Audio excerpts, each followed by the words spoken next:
all signed up for our Facebook page so that you can see upcoming events. If you want to be of service, there are plenty of opportunities. Contact Matthew or myself, and we will hook you up.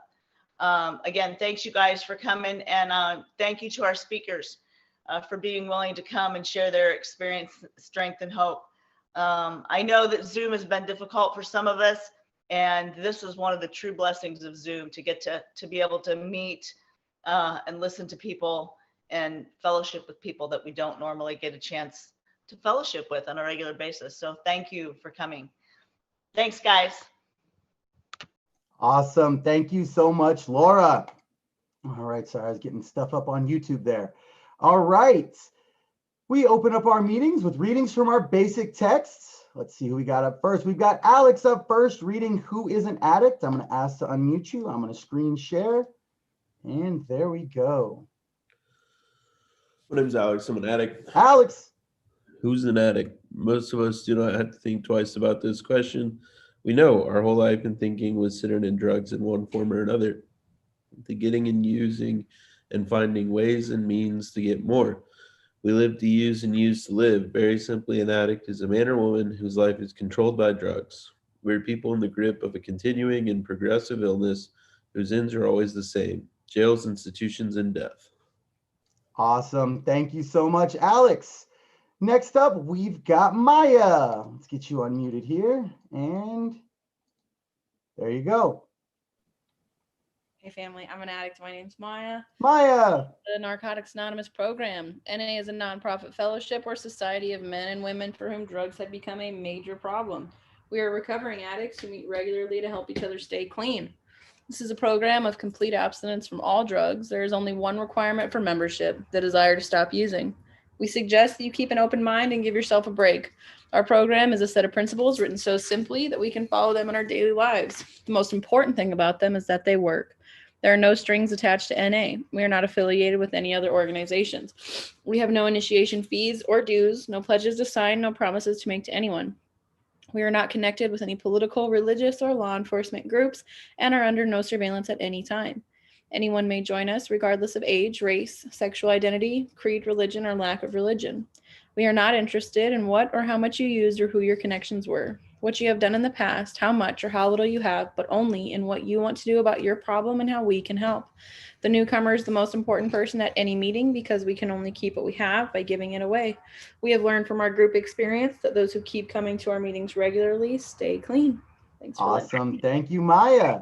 And next up, we've got Shar reading Why Are We Here? Let's get you unmuted here. Hi, family. My name is Shar. I'm a grateful recovering addict. Shar. Before coming to the Fellowship of NA, we could not manage our own lives. We could not live and enjoy life as other people do. We had to have something different, and we thought we had found it in drugs.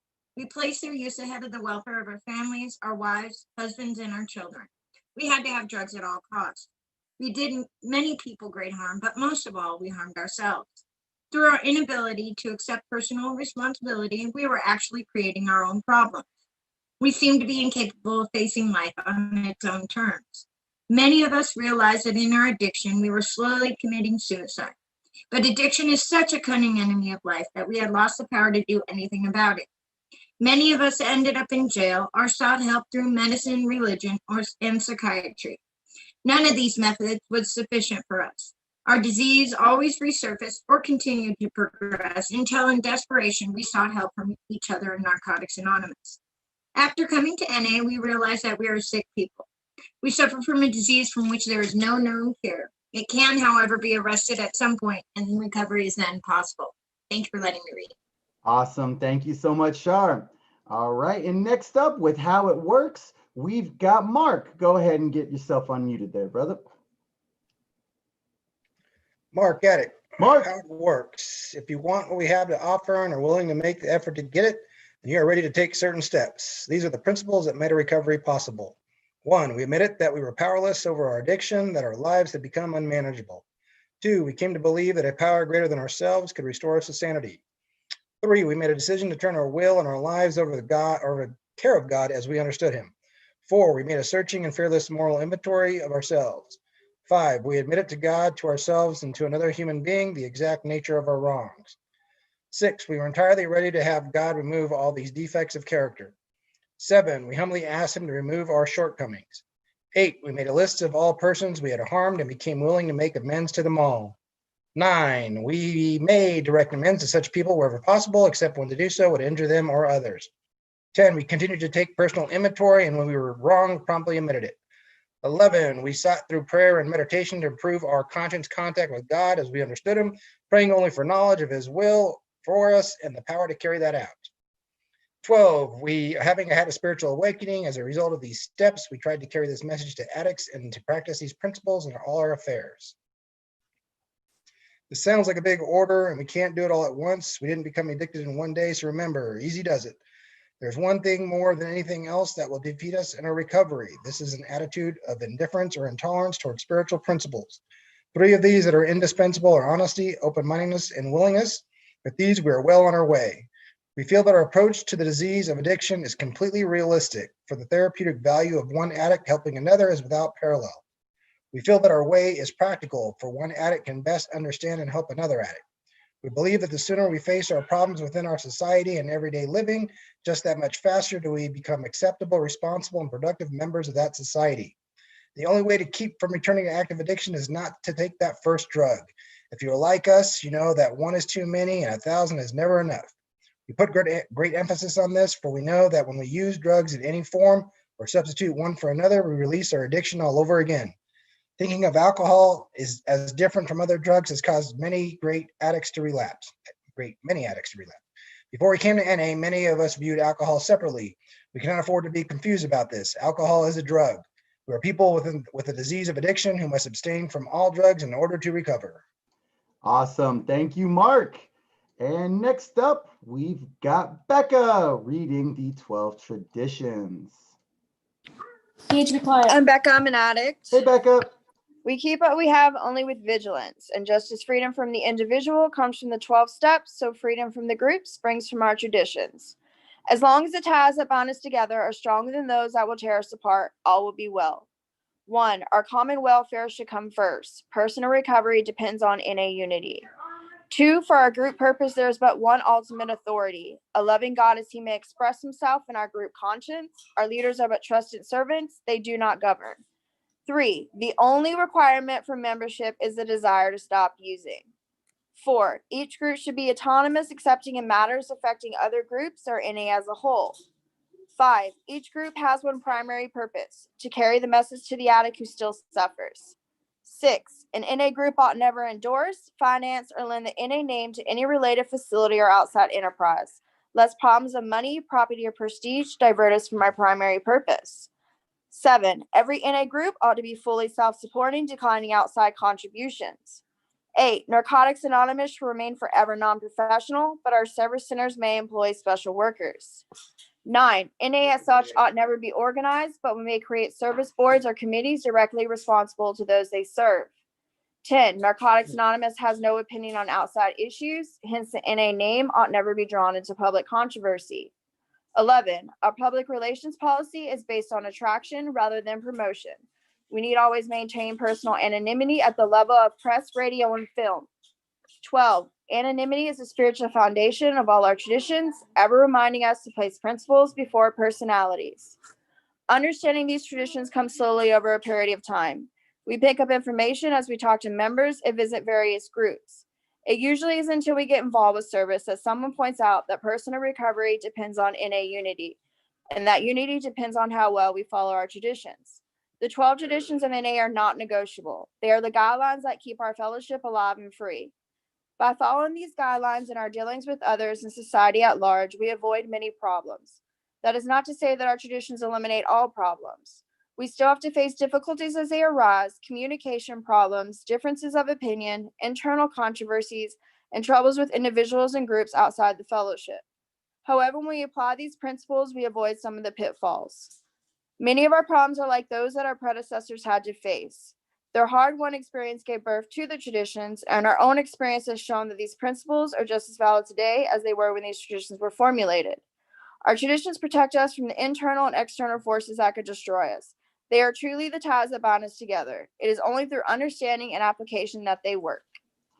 Awesome. Thank you so much, Becca. Let's get you muted there. All right, let's turn this to that. All right. Awesome. Thank you, everybody, for reading. If you would like to donate to the 7th tradition for ARCNA34, please use either Square Pay, which I will put a link in the chat, or Zelle, which I will also put a link in the chat here momentarily. Also wanted to let everybody know that we still have some more of these awesome ARCNA34 face shields. Some of the participants today already won some of these for free, but if you are interested in, hold on. Kathy brought it last. If you're interested in purchasing one, they are $10 a piece or 3 for $25, and I can send them wherever or meet up with you. And again, that goes to support our convention, so we much appreciate it. And yeah, we are now time to get into some speakers. The format of this speaker meeting is the topic of no matter what, because hey, we're in the middle of a pandemic, so seems pretty fitting. Each speaker will share for up to 45 minutes on the topic. If you are getting close to the 45 minutes, I will be screen sharing something that just says 5 more minutes, so keep me in your view. And without any further ado, let's start it off with Ketrick from Oregon. Let's get you unmuted here.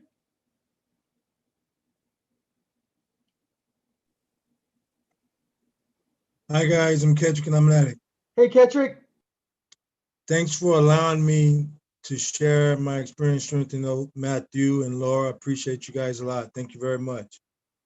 I don't know, I am an addict, and I guess I can tell you a little bit about how it started. I can be all over the place. I didn't write anything down, anything like that. I can just tell you from the beginning and to where we sit today, and some in-betweens.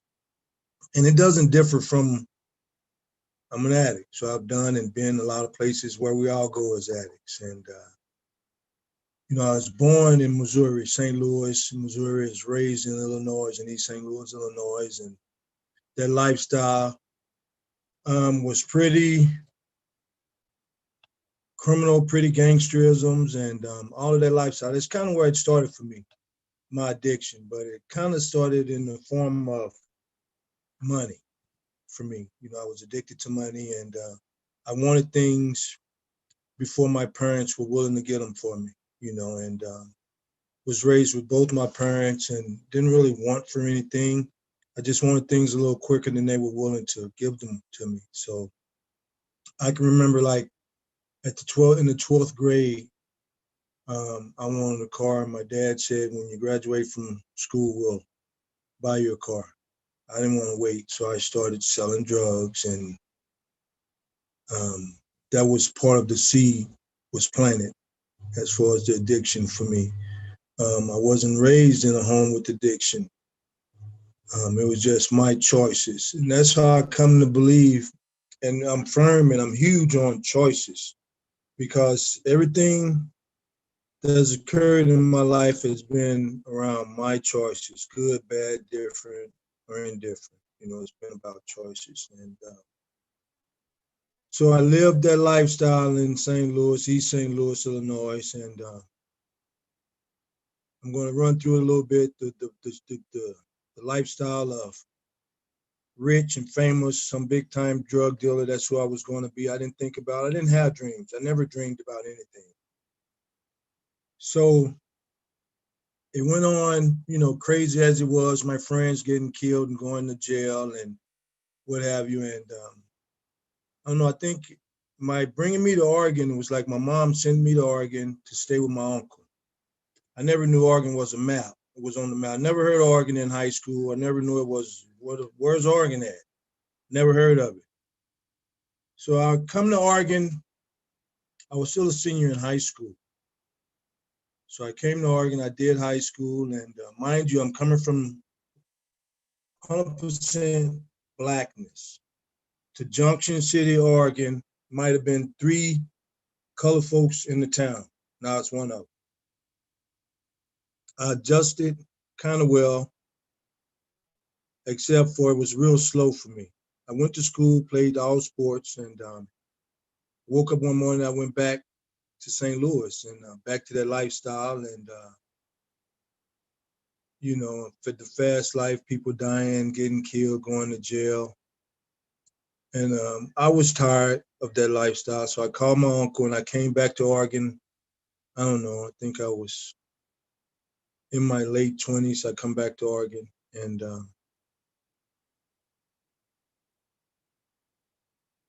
you know, that saying goes, wherever you go, you're going to take yourself with you. So I came to Oregon, and what my mom was trying to prevent me from going to prison, I come to Oregon and go to prison. You know, I went to prison, did a little bit of time in the penitentiary, and get out of the penitentiary, and still that lifestyle and my choices were still ingrained upon me. And at this time, I'm smoking tons of weed. I was going to smoke it till the day I die. You know, that was my drug of choice at the time, was marijuana. I was going to smoke it till the day I died. My thinking was, it can't be that bad. You know, it's come from the ground. It's growed in water. So I'm smoking till the day I die. So I'm in Oregon at this point, running wild, just doing all kinds of craziness. And I meet my family, my soon-to-be wife. We got married and smoking lots of weed. And soon before I decided that with a lot of bad choices around smoking marijuana, I felt that it wasn't great for me. So I did an outpatient and I got clean from smoking marijuana. And fast forward a little further, you know, I'm an addict in recovery. I'm doing meetings, but I'm not doing meetings. I'm not there. I'm just present.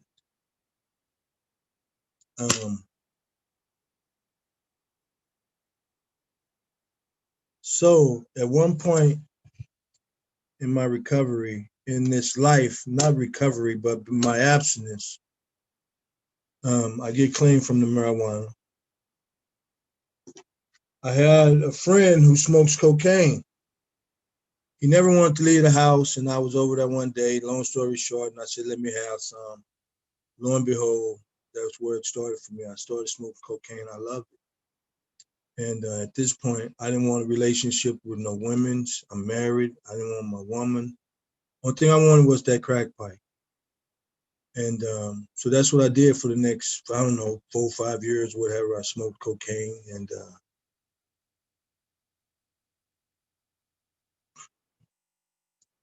I'm trying to juggle life, work, family, and it just wasn't working for me. Just wasn't working for me. So I ended up, you know, being addicted to cocaine, lots of it, going to jails and criminal activity to feed my addiction.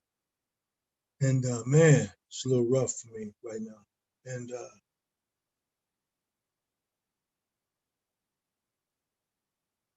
bad choice after bad choice. I'm just living crazily.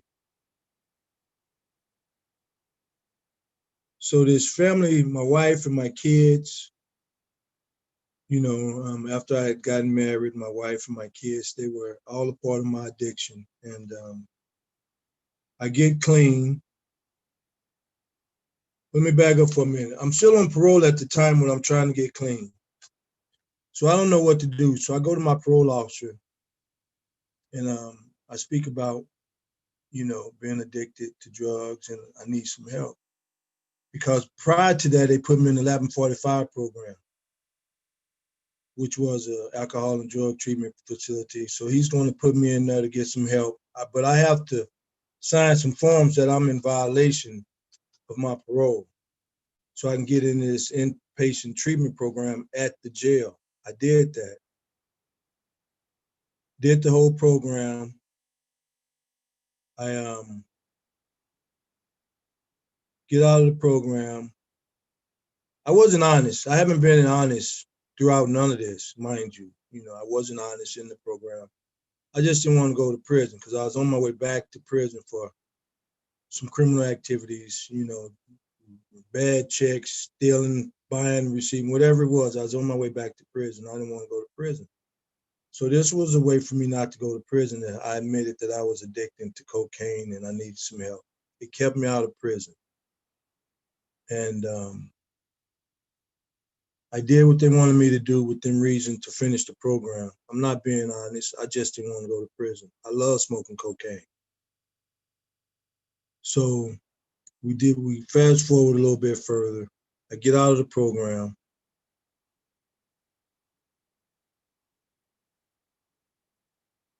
And I'm still wanting to use cocaine. I just want to figure out how I could use it and not go to jail. I never thought about dying. I just didn't want to go to prison. So long story short, I ended up going back out, using cocaine for a while. And I was tired. At this point, I was tired. I was tired of all of the lying and the manipulating and the womanizing and not being a good husband. I was not a good husband. I was not a good father. I treated my wife bad. I treated everybody around me bad. My friends, my family. I lied a lot. I manipulated a lot for my own, to get what I wanted, basically. I manipulated everybody and even my friends. I had some good friends in my life and I wasn't honest. So after going through this program, getting clean, so that seed was kind of planted. So I met some people in the rooms of Narcotics Anonymous, some good, really good people, really, really nice people I can call family. To date, I've never had friends like I've met in these rooms before that I truly can call friends. And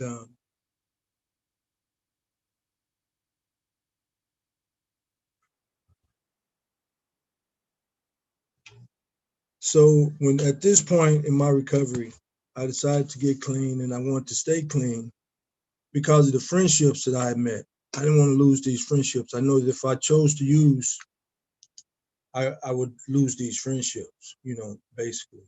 And so that's what kept me clean for a while, was the people and the women that I had met in these rooms. That's kept me clean because I loved them and didn't want to lose friendships. But still, I was doing criminal stuff.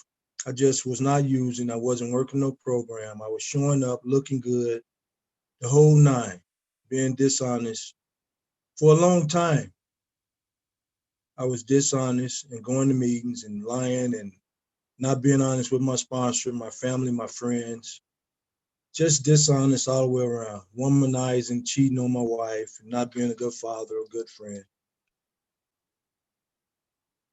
So we fast forward, and I've got a wonderful job during this time. I've got a great job now that I'm clean and sober. I've got a job. I don't have to worry about drug tests because I'm clean and sober, which was a blessing from these rooms. So, and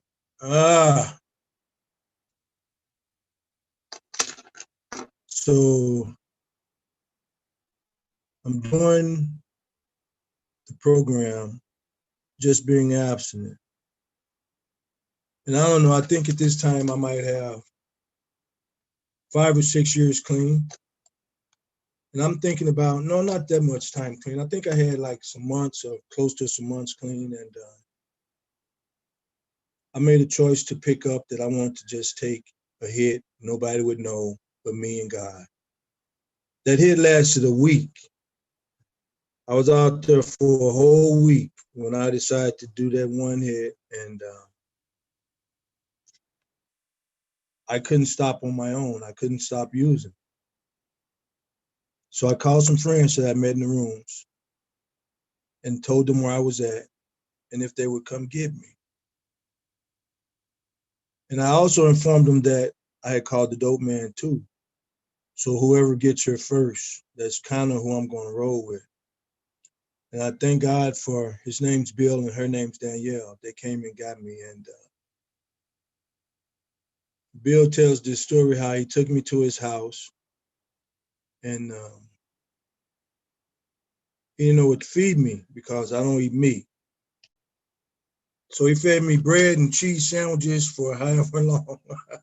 I ate bread and cheese sandwiches, and I had a brand new baby at the time. And Janine, my ex-wife, she was like, she wasn't going to pay for a sitter. So as I'm trying to recuperate from this week of smoking, she brought my daughter over, who was like weeks old, maybe months old. She wasn't paying for no sitter. She made me keep her while I'm trying to recover. So I did all of that, and here we are today. I'm still clean, and my kids are grown. And when I speak about this program of my dishonesty, it goes deep. You know, it really goes deep, and one that I'm not ashamed to share with whomever is listening. And I don't care who you guys tell my enemy to, because when I was using, I tried to hide and be slick, and I didn't want nobody to know. So today, I don't care. Share me with whomever you like. I'm an addict. As far as I'm concerned, I have no anonymity.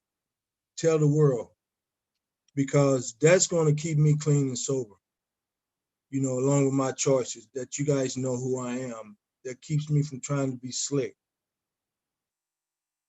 So I got clean on Bill's couch that day. I stayed clean, and I got this little baby that I'm trying to take care of. She's months old, and I'm just being clean. I'm not working the program. I don't have a sponsor. I'm just making choices not to use at this point. So as days and months go by, you know, things kind of change a little bit. You know, I'm working, I'm doing meetings, and I meet another gentleman who happens to be my best friend today. He offered me a place to stay, and I stayed with him for a while. And I decided that I wanted to use again. And I did. However long that lasted, I don't know. It's been a long time, and I don't remember a lot.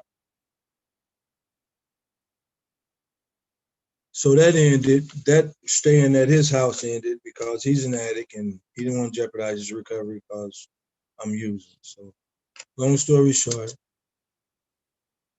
I don't know. At this time now, I'm moving forward a little bit. I've put together some clean time, and I'm just clean, doing the meetings, doing the programs, traveling, doing the conventions. I'm just, no matter what, as we say, and that's why I love this topic, no matter what. I just didn't use at this point. I'm just clean and sober. I'm not using, but I'm living a life that's not conducive to addicts in recovery today. How they said being clean and living dirty, that was me. Criminal activities, being clean, and I get a sponsor. I work the steps. Not once was I being honest, because I'm not being honest. You know, I'm got this look good going on and womanizing, because I work out of town a lot. And there's plenty of women and plenty of criminal stuff going on in my life still. Not plenty, but just not living right. Not gonna say there's a lot of criminal activity, just not living right. So I go from that stage of my life to about 5 or 6 years clean. And I'm liking this. So some of the stuff starts falling off about being clean and sober. I'm starting to have a couple dollars in my pocket. I've got a great job that I don't have to worry about because I'm clean and sober. I don't have to worry about them giving me UAs or whatever because I can pass the test. You know, I remember when they hired me for the position, I had like, I don't know, maybe 6, 7 months clean. And they said, why should we hire you? I said, well, I'm gonna show up to work every day. I'm not gonna steal none of your tools. And they looked at me all funny and shit, but I was serious. You know, I'm like, I ain't gonna steal nothing. I want to show up every day. And remember, you're talking to a guy who had no dreams and no aspirations about anything. I was gonna get rich selling drugs. And so here we go, fast forward, and I've had some deaths. My mom died. I buried my dad. And a few years ago, this December, I buried my baby sister. And it kind of rings true the topic of no matter what. You know, I've stayed clean through those passings right there. My mom and my dad and my baby sister. And I just chose to stay clean one more day. One more day, one more day. I chose to stay clean no matter what. But there are some things that I'm still not doing because I like money. So I'm still doing this criminal activity around money in the state of Oregon, which wasn't a big deal. They called it fraud. And I done it once. I got away with it, and I got away with it. They caught me and made me pay the money back. So I don't know how many years later, 5 or 6 years. I think I'm now about 10 years clean in the program. I did it again. Fraud the state out of money. And I don't know, years and years go by to where they caught up with me. And at this point, I'm just sick and tired. I've got a job, but I'm living check to check because of my choices. I'm just not using no matter what, but I'm doing everything else under the sun. So I committed this act again against the state. And for years, nothing ever happened about it. And I knew once upon a time that sooner or later they was going to come wanting their money back. But I'm not paying nobody nothing. I'm not doing anything but keeping a roof over my head. And at this time, I'm divorced. And I'm really doing whatever I want to do because I don't have nobody to answer to but me. You know, I'm in the rooms lying and being dishonest and not being honest with my sponsor. And I think I got about, I don't know, 18 years clean at the time as I'm going to court for fraud. And it wasn't some big time fraud, it's unemployment fraud, mind you. This is what it was. It was unemployment fraud. And they caught up with me and the state just wanted their money back. As I'm going to court, I'm paying the money back, trying not to go to prison. There was never any talk of prison. They just want the money back. So we done paid most of the money back, half of the money back by the time I'm going to the court. And this judge, you know, in front of this judge comes sentencing. Mind you, they never spoke about prison time.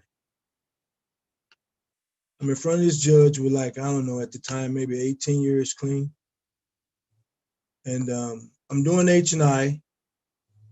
I'm carrying this untruth ass message into the penitentiaries because I'm not being honest. I'm manipulating, I'm lying, I'm being deceitful. But I'm doing H&I in the prisons because that's where I come from. I'm a criminal with a criminal mind and my thinking's fucked up. So I'm doing H&I. And this judge couldn't believe that I, as an addict with 18 years clean, would do what I had done while having the job that I've had and the friends that were in my life, taking meetings into the prisons. He decided to send me to prison. So I was shocked.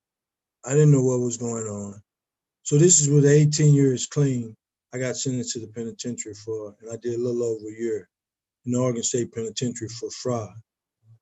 And I've never ever seen race, never ever, even when I've come from Illinois to Oregon, I never was seen a color kind of guy. But at this moment, when this judge sentenced me to a year in prison, I was the biggest racist for a half hour, 40 minutes. I was like, how could you? You little white judge, blah, blah, blah. I was the biggest racist for the first 45 minutes to an hour, laying on that back in that jail on my way to prison. And then he told me to shut up because I was like, hold it, what's going on? You know. And then this guy, the bailiff, put his hand on my back and said, excuse me, sir, you put your hands behind your back. Felt like the biggest hand in the world. And I got 18 years clean, and I'm on my way to prison.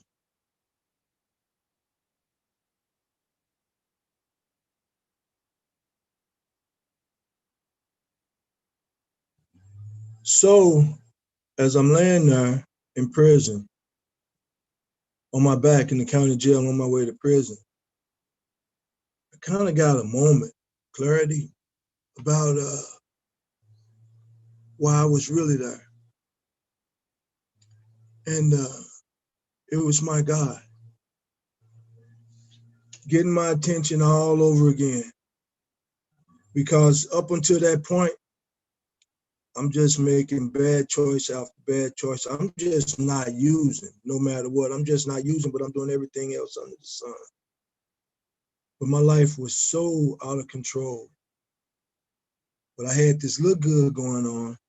You didn't know it.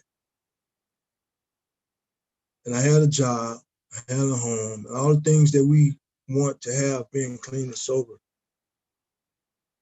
I just didn't have a wife or a girl or anything like that because I'm not treating women right at the time. So I'm just out there doing whatever I want to do. So before I got on that bus to go to the penitentiary, I knew I had to get honest. I knew I had to get honest with everything that was going on in my life, that I'm lying here on my back in this jail because of my God getting my attention, not that judge. It was my God working through that judge to get my attention. And he got my attention. So I went to prison. And mind you, I know some people in this is how this works, guys. I know some people now that are kind of big time people in the prison system and whatnot. And they thought it would be cool if I stayed in Salem, Oregon to do my time. Well, I took the H&I meeting. I didn't want to stay in Oregon. I wanted to go out south way to nobody knew me, where I could continue on with that lie. But I had to walk. But I ended up walking the track with the guys whom I was carrying the lies to. And I remember this guy asked me, how did I end up there? He said he knew how I ended up there. He asked me, does it have anything to do with green and pink? I said, green and pink. I had no idea what he was talking about. He said, green and pink. Did it have anything to do with green and pink? I didn't have any idea what he was talking about. But then it dawned on me, and I just chuckled because he was so right. Green and pink was the reasons why I ended up in prison and making bad choices, chasing the money and women. Pink, green and pink. I worked my first set of steps in that prison, read the NA book, the first honest steps that I've worked in my whole 18 years of being clean and sober. I stayed clean while in prison, 18 years that I had clean. I come out of prison clean and sober. And I shared this recovery and my steps with my sponsor, and he was like, wow, this is some stuff here. I know this is honesty, because a lot of stuff I had never shared before. And these are people that I've been knowing ever since I've been clean. You know, that I've lied to, that I've manipulated, and I've looked good. And I ended up in prison, and it took that prison stint, that second prison stint, for me to totally get my head out and totally come to the grips that I'm okay being an addict in recovery. I don't care who knows. This is me. That's who I am. I'm an addict in recovery, and I don't care who knows about it. It's just my lifestyle. I know I'd have to get clean. I have to be honest, and I have to keep making good choices. And I think today, for the most part, I make great choices in my life. I'm as honest as I can be. My job is amazing. my friends are in my life. I just continue to do the next right thing. And I've come to believe and know that you guys can't judge me. Only one person can judge me, and that's God. That gives me the opportunity, once that light bulb came on, to that I can share my story, although I might be all over the place. I can be honest about the things that I've done, and it goes deep, the things that I've done and the people I've screwed over, my own family members, my mom and dad, my brothers and sisters. So I'm an addict, and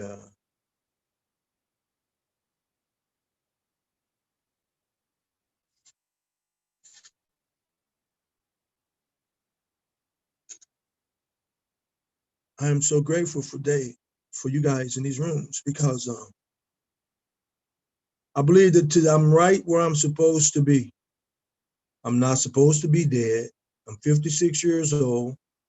I'm sharing me with you guys, and this is where I'm supposed to be. I'm not supposed to be dead. I'm alive, because I'm sure if he wants me, he can get me whenever he wants. And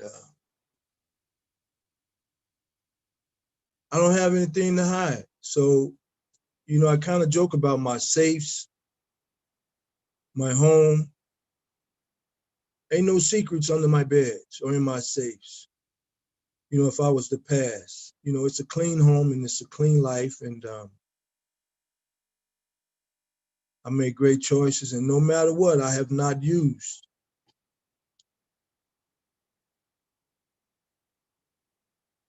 I love this program, and I'm very grateful for you guys in these rooms and the opportunity to share my story. I know I can be all over the place because I'm old and I forget a lot. I bounce back and forth, but this is who I am. But life today is so beautiful. Although it's cold here and I'm tired of it, being cold, but my life is amazing. I've got great friends in my life, my children, and being in the rooms of recovery has helped me be the man that I am today. Along with my ex-wife, I got to give her some props to that, and of course our parents. But it has shaped me in being the man I am today, and I just do the next right thing, and I don't use no matter what. I have not had to pick up. And in February, if I continue doing this one day at a time, I'll have 24 years clean. My clean date's 2/12/97. I decided, that little baby that I spoke about, she just turned 23 a week ago. And Dad's going to turn 24 in February if I continue to do this one day at a time, in which I truly believe that I will. My thing is not using, but it's keeping my head wrapped tightly, staying out of the criminal mindset. That's where will get me, is being the criminal mindset. And today I have no issues with that, because my life is so great. I like my freedom. I love my friends. And for the most part, I'm going to be honest with you guys. I'm going to be honest. I have to be. My life depends on it. And it feels better. Man, it feels great. So I don't know.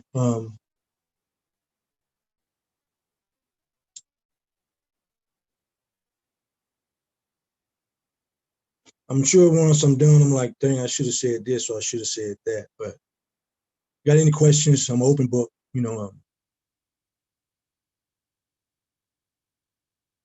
I love my life today. And I've been clean and sober now for 24 years. And that's the Mid-Willamette Valley area of Narcotics Anonymous. And of course, it's the best area in the world with the true best friends in the world. And I've met some people all over the world because I love to travel. I've been to conventions, and I appreciate you guys, and hopefully get to meet some of you guys, ladies and gentlemen, on a face-to-face. So with that being said, I think I'm going to just wrap it up. And thank you guys for allowing me to be in your lives, in your homes, wherever you may be. And thanks for letting me share. Awesome. Thank you so much, Ketrick. I'm going to go ahead and unmute everybody so we can all cheer real quick. Yay, Ketrick. Thank you for your honesty. Yay. Yeah. Thank Amen. you. Okay. Awesome. Excellent, Ketrick.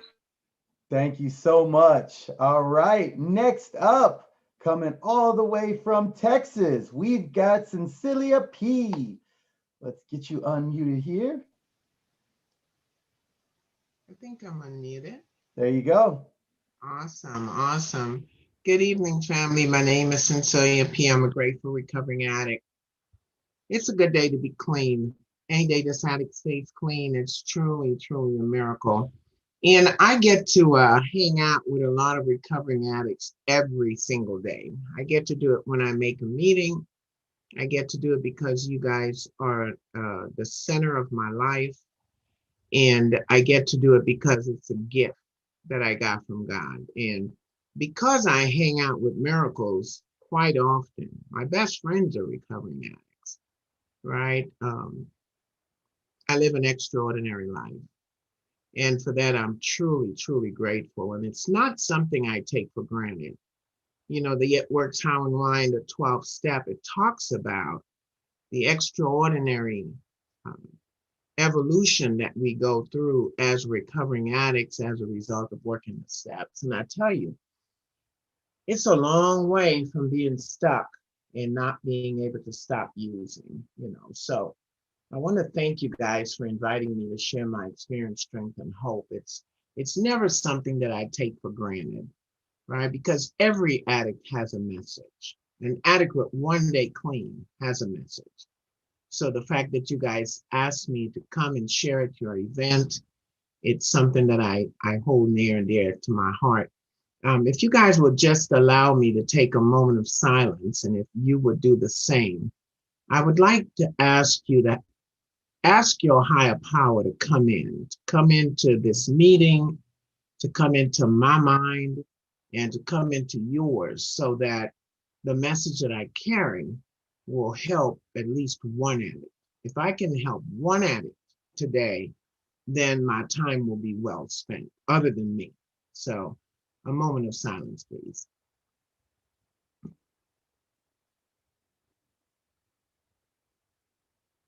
It's a good day to be clean. Thank you so much. The gentleman that shared before me, you just, you just slow walk that thing into the room. You shared your recovery. Is it Ketrick? Okay, Ketrick. Thank you so much. Thank you, Ketrick, for sharing your experience, strength, and hope. I love you too, my brother. Thank you. No matter what, I heard Ketrick share about his clean time. So I'm going to qualify myself just so you guys know that I belong. I'm not going to give you a whole lot of drug logs because we got our own, but I'll share enough so the newcomer could identify that although I have 24 years, 9 months and 8 days clean, I am a recovering addict. I am recovering from the horrors of addiction. The horrors, the most obvious symptom of addiction was my uncontrollable drug use. But with 24 years clean, in 9 months and 8 days, because y'all don't give no shorts, so I'm not even going to say almost 25. I got 24 years clean, right? With that much time, I need to let the newcomer know that I still suffer from the disease of addiction. And it still manifests itself in my life. But today it manifests in ways that has nothing to do with drugs, because the literature talks about that. Drugs is only the most obvious symptom. So for the sake of identification, I'm not going to drag you guys too far back because I've been around for a minute. I've been around longer than most of y'all have been born. So I grew up in the Caribbean island of Trinidad, we have a sister island called Tobago. So I'm from Trinidad and Tobago, and I grew up in a village called Coquille Village in the city of San Fernando. I'm from South Trinidad. And I thought I would be going home for Christmas, but American Airlines called me and uninvited me. The borders are closed because of the pandemic. And this is the second time this year I've tried to go back to my country and I was uninvited. I tried to go in the summer and they uninvited me, and I tried to go for Christmas and they uninvited me. But you guys know I'm a good addict, so I'm gonna keep coming back. They will not get rid of me. So I was born in the Caribbean island, and I need to tell you guys that I know today that I suffered from the disease of addiction because way before I took my first drug. And you guys told me that. See, everything that I know about what I know is something that one of you have taught me in this fellowship, right? So I was an addict way before I picked up my first drug. And how do I know I was an addict before I picked up my first drug? I know I was an addict before I picked up my first drug because I had a dis-ease with who I was. I had a dis-ease being in my own skin. I wanted at any given day, at any given point, to be somebody other than who I was. And it manifested early in life. I remember my uncles, most of my family they're travelers. So that's why I ended up in the United States. But most of my family, they traveled to England. You know, I've got family in England, I've got family in Canada, I have family in Amsterdam, in Aruba. So we're travelers, right? And they would come home, and most of them, growing up, all of my uncles that traveled abroad, and I had 5 uncles and my dad. My grandma had six sons and 2 daughters. All of them had Caucasian wives. And so all of their children were interracial children. And interracial children, it's hard to spot an ugly interracial baby.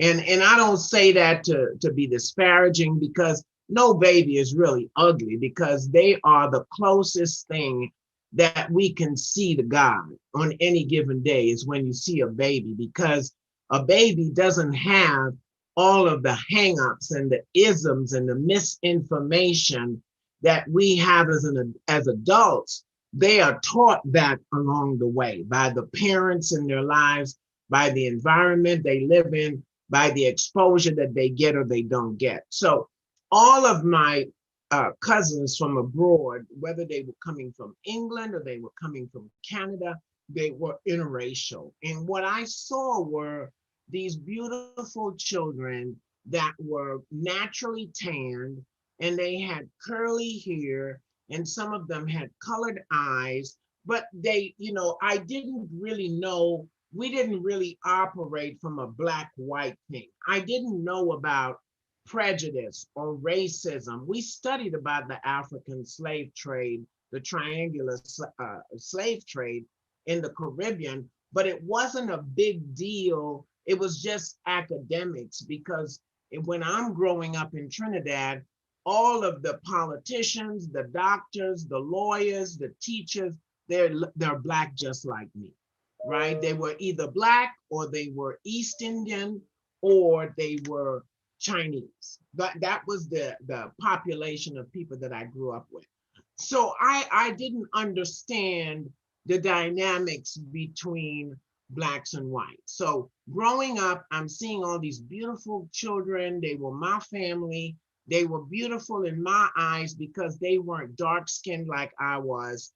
Their hair was a better texture because, we had good hair. Today, I thank God that nappy is in out. So my hair is in style. I don't have to perm it. I don't have to do nothing. I get out the bed. I wake up like this. People say, do you use that scrunch on your hair? I said, no, baby, this is natural nap. All of these coils come with me, right? But growing up, I didn't embrace who I was. I found so many things wrong with me, so many things wrong with my family dynamics. And I internalized all of that, right? So the first thing that I found was wrong is that I wasn't living with my biological parents. And where I come from, you don't have a baby unless you're married. So here it is. I'm living in a house with my grandmother with 3 cousins, same mother, same father, even though they weren't together. And my grandmother, my dad's mom, she just came one day and snatched me and took me to her house. My father's family was a very affluential family where I came from. They were very prominent and they were bullies, right? So when they took me from my mom, I didn't understand that. All I knew growing up is that my mother did not come and get me. So I grew up and I wasn't able to like put all of this together until I came to Narcotics Anonymous. And some of the information that I'm sharing with you only became, the more will be revealed in the program. It only started to be revealed to me during this pandemic. I don't know what it is about this pandemic and the revelations that God has given me. I'm thinking maybe I'm settled enough and I'm not on the chase, so God can actually reveal things to me, because the literature says that. The literature says some things will not be revealed to you until later on in your recovery when you can cope with it. So in my child's mind, I was abandoned by my mother. So I grew up with abandonment issues. I didn't know there were anything like abandonment issues.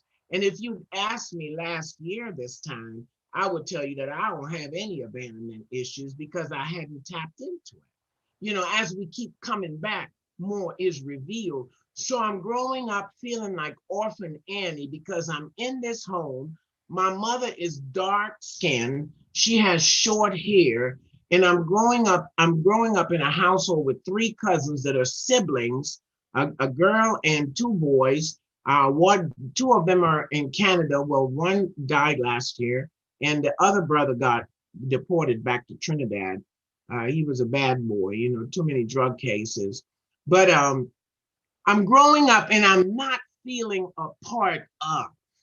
See, that is one of the main symptoms of my disease. That is one of the first lines of attack of my disease. And it says it in step 1, isolation. The disease will isolate me. It will give me the impression that I am alone in whatever it is that I'm going through. When I get to Narcotics Anonymous, you guys tell me you don't care where I come from. You don't care what what I went through, how much I use, how little I use, who I know, who my connections are, how much or how little I have. All you wanted to know is, what do you want to do about your problem? And we can help you. Help is possible if you want help. But growing up, I didn't identify with the abandonment issue. I didn't identify with, there was a story that I built, that I told myself, and I lived out of that story. So I didn't live in a realm of reality. We talk about it, that magical magnifying mind that addicts have. We can sit in a room and you are clear. If I let my mind, when I share on Zoom, I try not to focus on the people that I'm sharing to, because my mind, while I'm sharing, my mind will start to construct stories. And because I don't know any of you beautiful people. I've got a couple sponsees that took time out of their day to come and support me.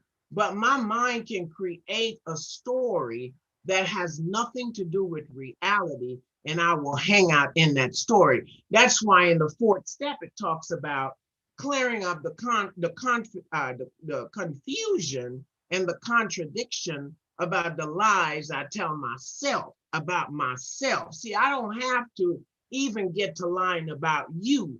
I'm busy telling myself lies about things that don't even exist. And I convince myself that this is the truth. So I convinced myself that I was abandoned by my mother to where when I first saw her at the age of 13, I was taken from my mother when I was a year and a half old. And my grandmother kept that little dress that I was taken in. And she reminded me that when she got me, I did not have on a diaper.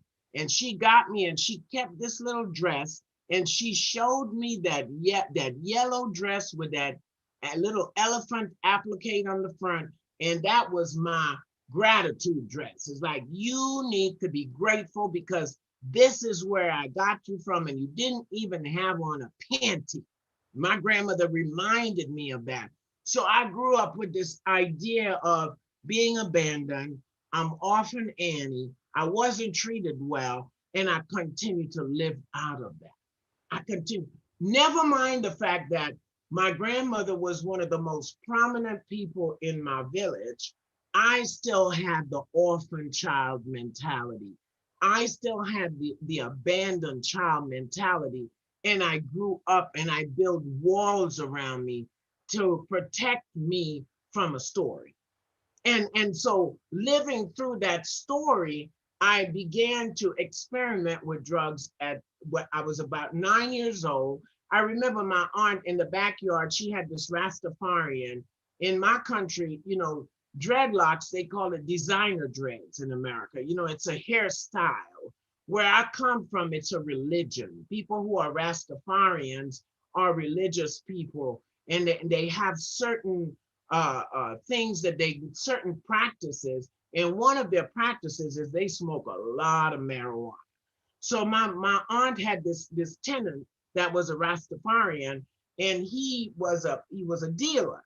So in her backyard, there would be newspapers spread and covered the whole backyard, and it would be marijuana buds hanging out and drying in the sun. Now, I'm a kid. I don't know anything about that, but one of my cousins did. And one day we tried and we smoked it, and I remember swinging from trees like a monkey. And my grandmother beat my ass. I mean, she tried to beat the skin off of me. You get what I'm saying? And so that was my introduction to drugs. Now, I didn't really feel like I had a desire to use drugs. I remember growing up at Christmas time, you know, the kids will get a little swig, or, you know, I remember we'd kind of go and kind of drain the glasses, you know, behind the adults, but, you know, it wasn't like a big deal, right? It wasn't a big deal. But I went through these life experiences that I didn't connect the dots until most recently, when I heard all these different addicts sharing on Zoom. The pandemic has been the most phenomenal thing that has happened to the fellowship. It has been the biggest God deal that we have experienced in Narcotics Anonymous, because what it has done for us is it brought us all together, like truly as one fellowship, to where, you know, you could make a meeting. I mean, here it is, I'm hanging out with you guys in Arizona while I'm in Texas. You know, I would make a joke about it because, you know, I've been blessed in the fellowship. People have asked me to share, and they would pay for my airfare and pay for my hotel. And, you know, when you get there, they'll entertain you and pick you up and take you out to eat. And I say, here, all they got to do is call you. They ain't got to buy you shit. They ain't got to give you a burger. They just say, can you share? Can you share? And of course, because I'm so grateful to Narcotics Anonymous, it is a privilege when I'm asked to share. So I'm growing up and I go through these experiences like molestation. Like only recently did it really, you know, I would say like I'm a recovering Catholic, right? And why do I say I'm a recovering Catholic? I say I'm a recovering Catholic because my Catholic priest, as a child, going to catechism and going to First Communion lessons on Saturday and going to confession, the Catholic priest would take me into his rectory. And all I remembered, it was a very dark room. He was a Caucasian man. It was a dark room. He would have a bottle of Johnny Walker Red and a Cuban cigar. And it would be me in there. And the first time I remember that experience, I must have been about 5 years old. I was going through to go to catechism for my first communion. So you go through all these lessons and then you take your first communion and then you can go to regular services and you can get communion. So my Catholic priest molested me almost every Saturday. He would take me into the rectory. And I never recalled, for years, I did not recall that instance. And as of today, I still don't recall what happened in there, but I know that something happened. And I know that something happened because you don't have a little girl in a room with you that's dark. You got liquor, you got a Cuban cigar, the door is closed, the curtains are drawn, and you got this little girl in there with you. So something happened, right? The literature talks about that something. And so with us as recovering addicts, we have went through a lot of somethings. You know, your something might look different to mine. Like when I ran away from my grandmother and went to my mother, and my mother is getting ready to come to the United States, right, illegally, right? She gets on a boat and comes to the United States. And all of a sudden, I'm out of my grandmother's house where I'm going to private school, and I don't clean, I don't wash, I don't cook, I don't clean up, because my grandmother's, her philosophy was, you don't have to know how to clean, cook, wash, or iron. Get an education. If you get an education, you can pay somebody to wash, clean, cook, and iron for you. So I ran away because I got tired of hearing, you're going to be just like your mother. Your mother is this. My grandmother would tell me my mother was a prostitute. She was no good. She was blah, blah, blah, blah, blah. And I got tired of hearing that. So I wanted to see really what this is about. And one day I remember, instead of going to school, I went to my mother's. I found it. Addicts are very ingenious. Now, a mother that I hadn't seen since I was a year and a half, and I had one sighting of her, I found out where she lived. And I went there. My mother lived in what looked like a hovel. I'm talking about one room under a staircase. And she had about 6 kids in there. And she's cooking outside on a fire, like, you know, like sticks together like coals, like cooking on a fire. But what I remember was she was in there with all of these children, and they were sleeping on the floor, and they had one uniform, and she was washing their uniform, and she would hang it out because she said she wanted her children to go to school with clean clothes on every day. And she could not afford more than one uniform per child. At my grandmother's house, I've got 3, 4, 5, 6 sets of uniforms, right? So, but what I remember was there was so much love and there was so much human connection that I wanted that, right? And as addicts, what we go through is we chase love. We chase whatever we think our impression of love is. And most of the time, until we keep coming back and we really get a clear understanding, we don't even know what love is, right? We have our impression of what it looks like on TV, you know, what it looks like in the magazines, what it looks like across the street, you know. And so I ran away from my grandmother's house, go to my mother's house. She's leaving to come to the United States, leaves me in this house with 6 kids. I don't wash, cook, clean, iron, or do none of that. She leaves me with these 6 kids that are younger than me, and this man that's supposed to look over us. Well, this man ends up sexually molesting me. At 15, I end up having a baby at 16.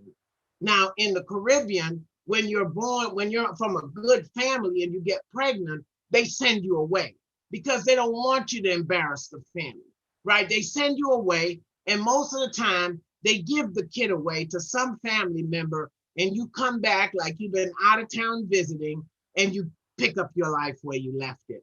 Well, that was not my story. When I went to the country, I'm coming back to town to meet my son's dad, my molester, and every time I meet him, he takes me to a motel and he has sex with me before he gives me money for the baby. So I'm molested over and over and over and over again. Somewhere in there, my emotions got turned off.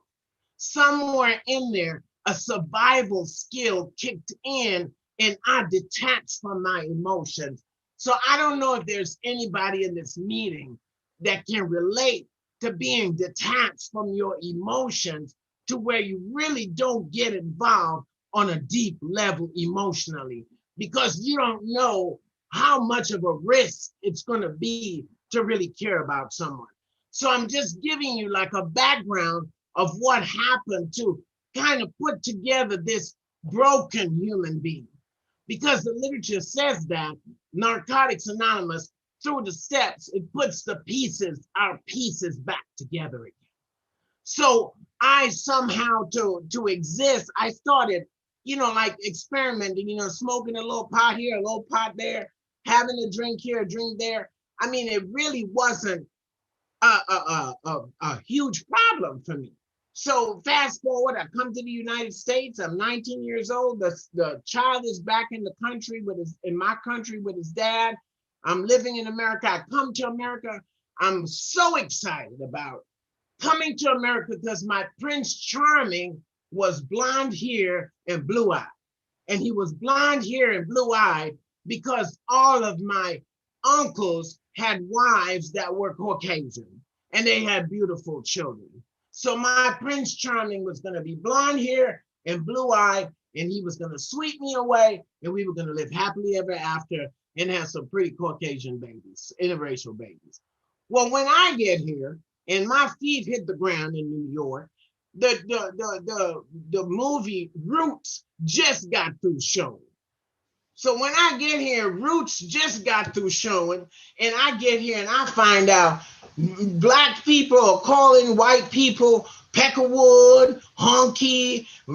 White people are calling Black people niggers. What I was like, oh my God, you mean we don't like each other? I mean, I was shocked. I was devastated. So now I got to change up my whole game plan, because my game plan was for a white man. And now I get to America and I find out we got issues. No, Cencelia, that's not going to be your story. So, it leads from one thing to the next. The IP, Another Look, talks about how we can live our lives out of past failures and disappointments. Right. So I was highly disappointed to find out that, why can't we just all get along? It wasn't going down like that. So here it is, another devastation, another story that I built that I wasn't able to fulfill. My disease progressed. I had a beautiful career in the Marine Corps. I love being in the Marine Corps. I love being in the Marine Corps because when they talk about we were looking for a few good men, so was I. I was looking for a few good men too. And there was a lot of them. I didn't have to go far. I didn't have to search high or search low. It was raining men. So I was, oh, hallelujah. It's raining men. I mean, I just had me a good old time in the Marine Corps. I drank, they talk about we did more before people got up in the morning. Yes, we did. I would be drunk, run 5 miles, sober up, and be at work on time by 8 o'clock. You getting up and I already got drunk and sober. I'm going out to the club 7 nights a week. I'm talking about the progression, right? The progression of my disease. And I remember as a young woman when I saw that pregnant woman scoring, I remember being very judgmental. I remember thinking that bitch right there is the scum of the earth, because she's carrying that baby and that baby did not ask her to be here, and she is using drugs with that baby with that baby not even having a choice. And then one day I looked up and it was me. It was me, and I was locked and I couldn't stop. After being married to a wonderful guy from Philadelphia, we tried to have babies for years and nothing happened. I'm out of the military, got kicked out on a positive UA. My career went down the tubes. I was going to be a recruiter, went down the tubes. There's a drug log to go with that, which I'm not going to share, but I thought my life was over. I went AWOL from the military. I had to turn myself in. You know, I had to go through the degradation of, we're going to take your stripes away or you can get a discharge. Well, because of pride, I did not want to be in the military and lose my stripes because all my friends had stripes and I wasn't finna. So going and put me out. I got out of the military and I thought my life was over. And my disease progressed. It didn't stop there, it progressed. And I mean, I found myself living in places that I never thought I would live. Like abandonmaniums, they talk about that. I remember in Dallas, right here in Dallas, in East Dallas, the apartment complex I was living in, the city condemned it. And all of a sudden I looked up and everybody was moving out. I'm in the depths of my addiction. Well, I just became the building manager. It's a condemned building, but y'all don't care that it's condemned. Y'all still came to that building and I got paid for y'all to get high in those abandoned apartments. And I sold every air conditioner in that building one by one, because that was a ways and means for me to get more. My disease progressed. I'm talking about hitting the horrors of addiction, the bottom, never thinking I could find my way out, except now I'm with this, I got pregnant in my disease. After trying for years to get pregnant, here comes a baby. My oldest son and my youngest son, they're 22 years apart. People ask me what happened. I told them, I don't know. I still believe that it was a setup because the doctors told me I couldn't get pregnant, but it was God, right? So my son, my youngest son, he's 24 years old and I've been in this program 24 years because I stopped using 30 days before he was born. I could not stop using no matter how hard I tried. I couldn't stop. I kept telling myself, the next month, the next month, the next month.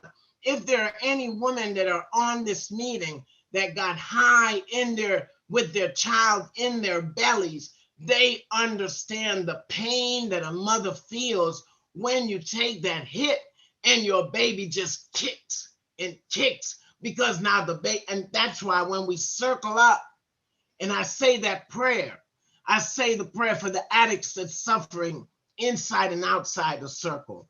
The addict that's suffering in and out the rooms of Narcotics Anonymous. The addict that's gonna take their first hit today and become one of us.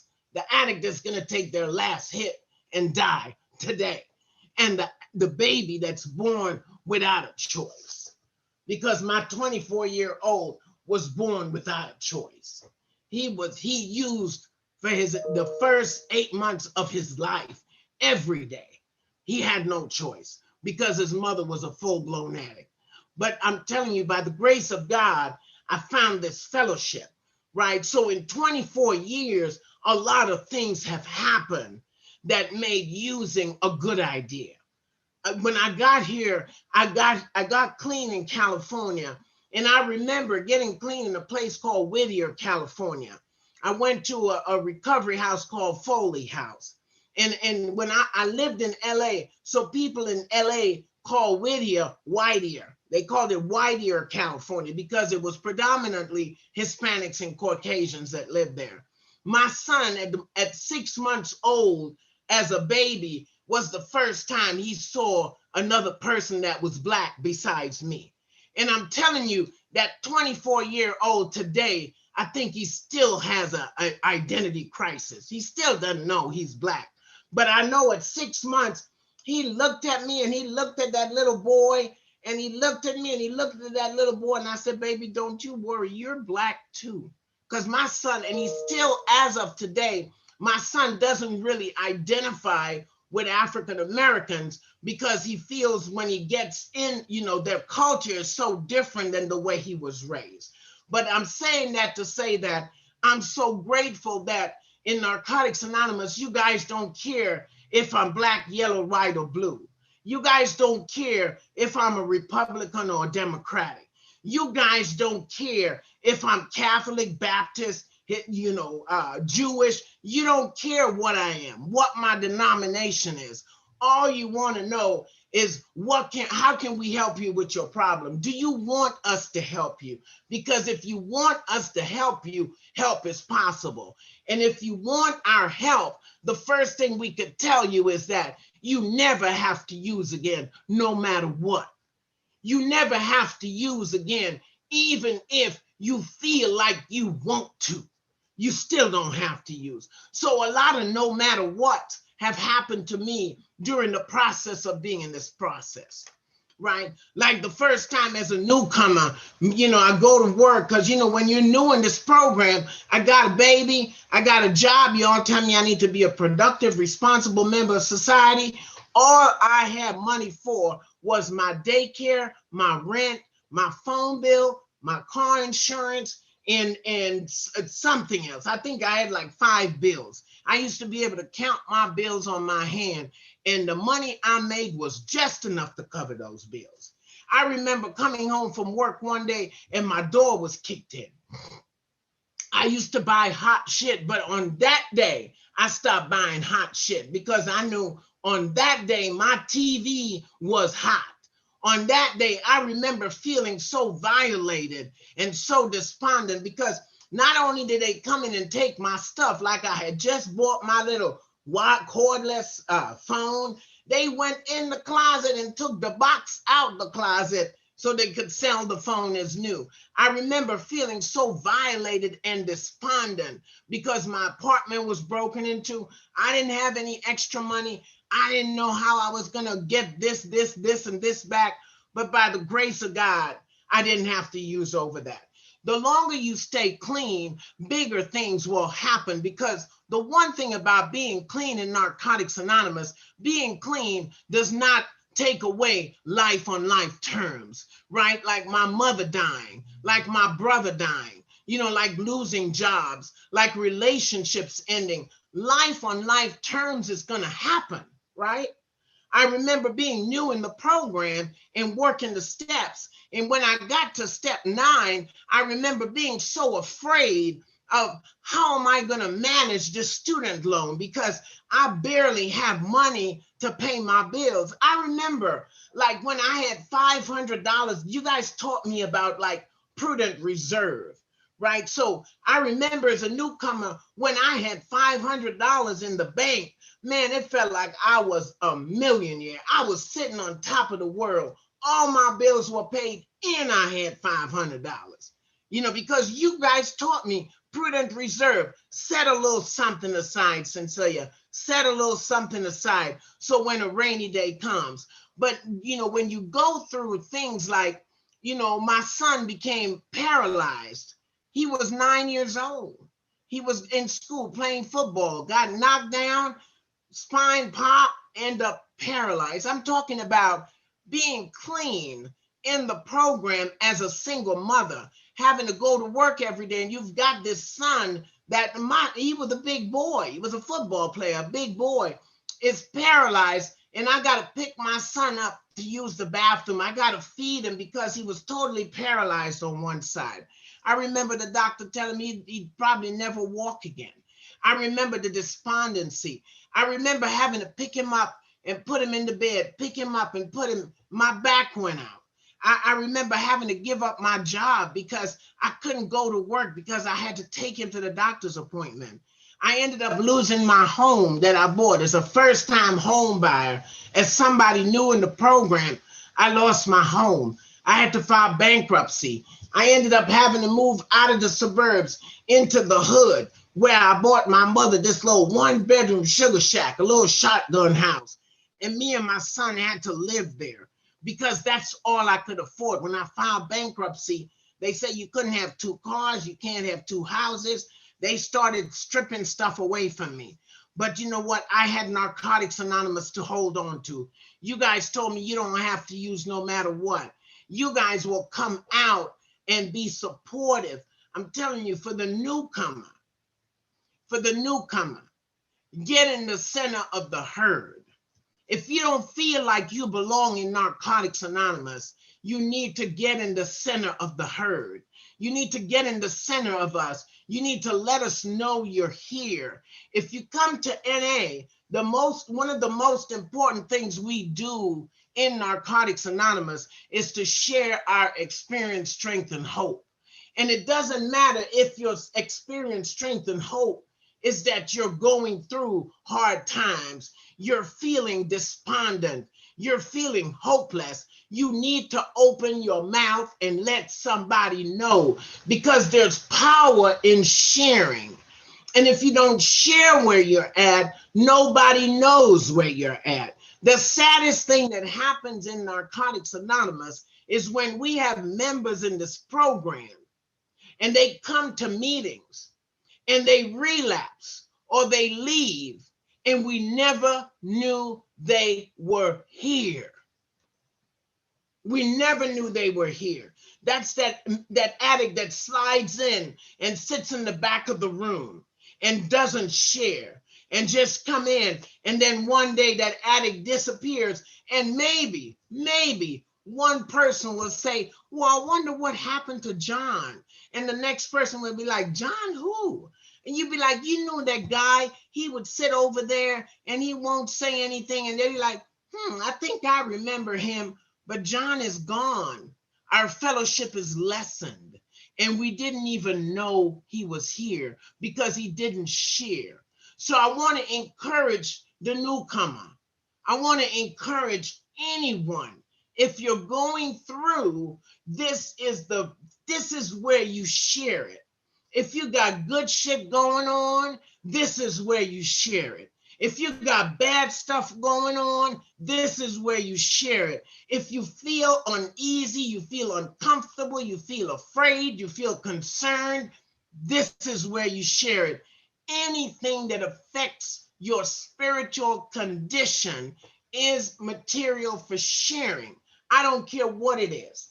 I would dare someone to tell me that there's certain things that is not material for sharing. That's not what the literature says. That's not what my literature says. My literature says that anything that affects my recovery is material for sharing. And I know we have a lot going on right now. We've got a lot going on with the nation. We've got a lot going on globally. But I'm telling you, if something affects me, I will be damned. I'm finna open my mouth and I'm gonna share about it. That is how I got 24 years clean. I got 24 years clean by working the steps, going to meetings, and sharing about what the hell was going on with me. You know, sharing is not always comfortable. I need to let you guys know that. Sharing is not always easy. I'm telling you, sometimes I have shared at a meeting, and I don't know if you guys remember Prince the musician. He used to have these cutout leather pants that his butt cheeks used to be hanging out of. Sometimes when I go to a Narcotics Anonymous meeting and I share and I walk out the meeting, I feel just like that. Like my butt cheeks are just hanging out and y'all are looking at me and saying that bitch is crazy as hell. But you know what? I'm a crazy as hell bitch with 24 years clean. And I'm going to keep sharing what's going on with me, because if it affects my recovery, it's material for sharing. Now, that doesn't give me the right, now that I'm a more mature addict, right? And I have the time and I have the understanding, I will understand that maybe some issues that are controversial may not be the best place to share it in a meeting, because I don't know how that's going to affect the next addict. And it's part of my responsibility to encourage the addict to come back and to not push them away. But I'm telling you, if it affects me, I'm going to share about it. I'm not going to take it home with me. Too many addicts take home what's going on with them and they end up using over it, and some of them die. We don't just all get to relapse and keep living in a relapse. Some of us die when we use drugs. So my no matter what looks like, I've gone through more surgeries than I care to even talk about. I'm talking about surgeries that the last one, I was almost knocked out the park. I'm talking about my spine. When my son became paralyzed, he found out he had the same degenerative spine disease that I have, that I got from my mother, that she got from her mother, because that's how my grandmother was able to come and just take me, because my mother's mother was paralyzed. She was in a wheelchair. She had this thing called spinal stenosis. Well, I have it. And as a result, I've had major spinal surgery in the program, right? That is one of the areas that causes grave concern for addicts with clean time, because medication is one of the things that takes us out on a regular basis. So imagine having to live with chronic pain, right? I've lived with chronic pain since 2005. We're in 2020. So that means 15 of my 24 years, I've lived with chronic pain, and I continue to live with chronic pain. But what I know is that if I take my medication and I take it as prescribed, I am not going to use. And if I don't, I'm not ashamed about the fact that I need to take pain medication. That is not a point of shame for me. I will not let myself be shamed in this program by a bunch of dope fiends just like me. There are no big I's and little U's in Narcotics Anonymous. You know, we come around here and we stay clean and we acquire some things and we accomplish some things. And kudos to all of that. The age-old lie is dead. Once an addict, always an addict.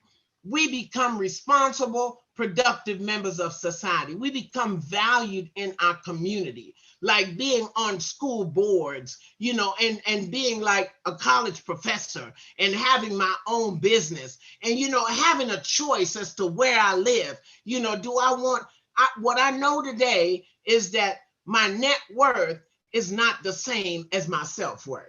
So I no longer have to prostitute myself so I can acquire a whole bunch of shit and try to impress unimpressible people. Narcotics Anonymous is a group of people that you can only impress them for a very short period of time. Let me tell you what I'm talking about. I say boy meets girl in NA world. You know how we do it, right? We meet somebody at a dance and then we get married next week. And we get divorced the week after. You know, y'all know some of y'all get married and divorced right here on Zoom while you're scrolling through the participants. This gonna be my wife. No, I think I'm a divorcer. I think I like this one better. You know, you scrolling and you pulling on them and you look at them. Unimpressible people. I pull up in an NA meeting. I'm driving a Lamborghini. Get out my car, you know, the doors open, you know, shh, and I get out my Lamborghini. You guys will be like, damn, Cencelia, you got it going on, girl. That's a badass car. And then there's going to be at least one of you that's going to tell the other one of you, I hope that bitch can buy gas for that shit. I hope that bitch can pay insurance. You know, y'all are not impressed. Y'all might be impressed when I first pull up. But that's it. Why would I live my life trying to impress unimpressible people? You guys are the most difficult people to keep. We can't keep your attention. We all, you know, the literature says, as a result of our drug use, we were sharply affected. Sharply affected. That means short bus. We're short bus in emotionally, intellectually sometimes, and definitely spiritually. Right? So I have to keep coming back. I have to stay the course. I have to work the steps. I have to get past the fact that my recovery is not measured by what you see on the outside, but how am I living on the inside? And just for the day, man, I'm telling you, I'm living my best life. I have less than I've had. I live with less than I've had. Because working in corporate America, having my own accounting firm, I made a lot more money than I make now as an educator. I'm a community college professor. I teach people who are underprepared for higher education, because that is one of the things that are systematically wrong in this country is our education system. So, you know, Narcotics Anonymous talked about misinformed people. Most of our population, unless you can afford to go to a private school, are undereducated. So my task, my job today is not a job. My job is a passion, right? I have a passion to educate the less fortunate, to help the less fortunate to level up their lives. to come up, because education can be a game changer. Not everybody needs to go to school, but education can be a game changer. So just for the day, man, Narcotics Anonymous gave me that. Narcotics Anonymous gave me the desire to get the next degree and the next degree. And because I'm an addict, right, and one is too many and 1,000 is never enough, I got more degrees than thermostats, you know, and I'm working on my doctoral degree now at 62. I went to my doctor the other day. I told him, I said, both my eyes are jumping and I'm tired all the time. He said, well, shit, you working on a PhD. I worked on my PhD in my 20s and 30s. He said, I don't mean to offend you, but when I was working on my PhD, my legs were jumping. So your eyes are jumping. I could send you to another doctor, but I know exactly what's wrong. You're 62 years old doing something that people do in their 20s and 30s. But you know what the gift is? It's never too late to do what you want to do in this program. The literature tells me if I think I know what I'm going to get in Narcotics Anonymous, I'm selling myself short. So I want to say to all you beautiful young people out there, some of y'all still got all your teeth. Some of y'all still got all your hair. You know, just keep coming back. Keep coming back. Keep living. Keep doing what you want to do. The sky is the limit. But the main thing as a recovering addict that you must do is you must not use no matter what. It don't matter if the sky falls, you don't use no matter what. If the baby daddy leaves you, you don't use no matter what. If that's not your flavor, if the baby mama leaves you, you don't use no matter what. It doesn't matter if your mother dies, mine did, you don't use no matter what. If your brother dies, mine did, you don't use no matter what. If your relationship ends, mine did, you don't use no matter what. We never, ever, ever have to use again. Remember, the message is hope. The promise is freedom. Is that an addict? Any addict. That means any one of us here. Nobody has the monopoly on this recovery deal, right? All of us, any addict can stop using, lose the desire to use, and find a new way to live. And just because of that, my name is Cencelia P. I'm a grateful recovering addict with 24 years clean, and I'm going to keep coming back. Thank you for letting me share. I love you guys. Thank you so much, Cencelia. I'm going to unmute everybody. Let's give her some applause. Let's hear it. Yeah, yeah.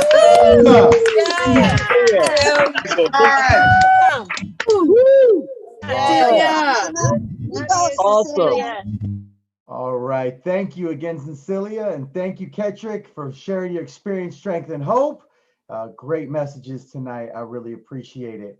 Well, the speaker portion of this event is officially completed. But before we get to the grand prize drawing, I just want to take a moment to express my gratitude towards the ARCNA committee, my fellow members of the Entertainment and Fundraising Subcommittee, and especially everyone that has participated not only in the treasure hunt, but is here with us currently. It is because of all of you that this event was possible and was a success as far as I'm concerned. I'm a little biased, but I think it was a success. So thank you all, much appreciated. And now it is time for the drawing. So I'm very excited to announce that throughout the last week, we had people hunting treasure all across the valley, ended up with a total of 85 entries in our drawings. I got the super handy little spinner thingy here. I'm super professional here.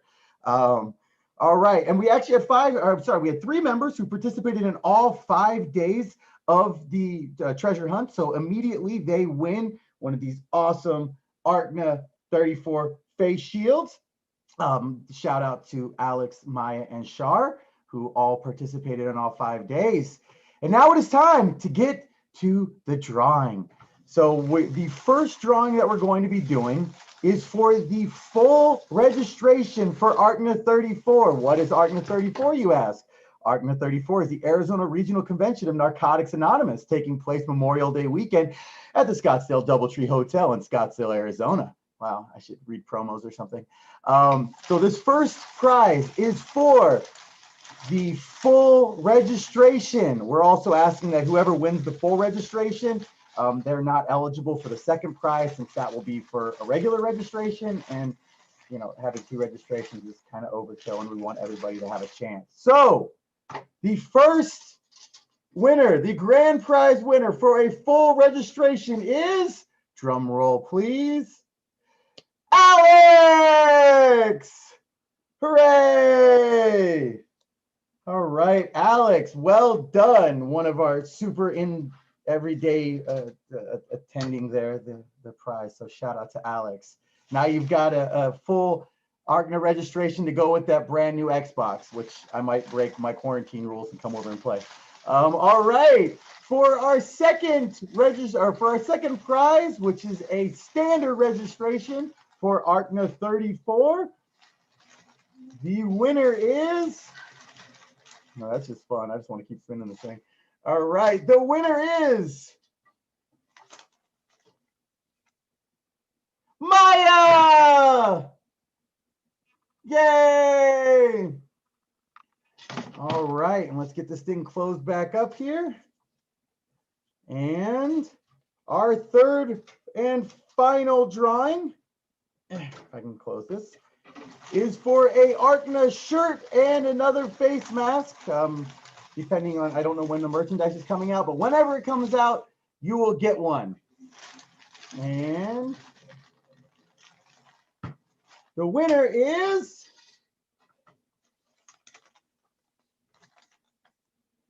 Shar! Hooray! That's I mean, pretty expected considering the fact that they had the most entries in there, but well done, everybody. Congratulations, and thank you for participating in this event. I very much appreciate it. Again, thank you, everybody, for helping this be a great event. I do need somebody to read the final reading of We Do Recover, so if somebody wouldn't mind raising their hand that would like to do that, I will go ahead and screen share. Aaron, thank you, sir. Let's get you unmuted. Let's share my screen. Let's share that, and there we go. We do recover, Aaron Addict. Aaron. We do recover. When at the end of the road, we find that we can no longer function as a human being, either with or without drugs. We all face the same dilemma. What is there left to do? There seems to be this alternative. Either go on as best we can to the bitter ends, jails, institutions, or death, or find a new way to live. In years gone by, very few addicts ever had this last choice. Those who are addicted today are more fortunate. For the first time in man's entire history, a simple way has been proving itself in the lives of many addicts. It's available to us all. This is a simple spiritual, not religious program known as Narcotics Anonymous. Thank you. Awesome. Thank you so much, Aaron. And again, thank you everybody for participating in this event. After a moment of silence for the addicts still sick and suffering, both inside and outside of this room, we will go ahead and close with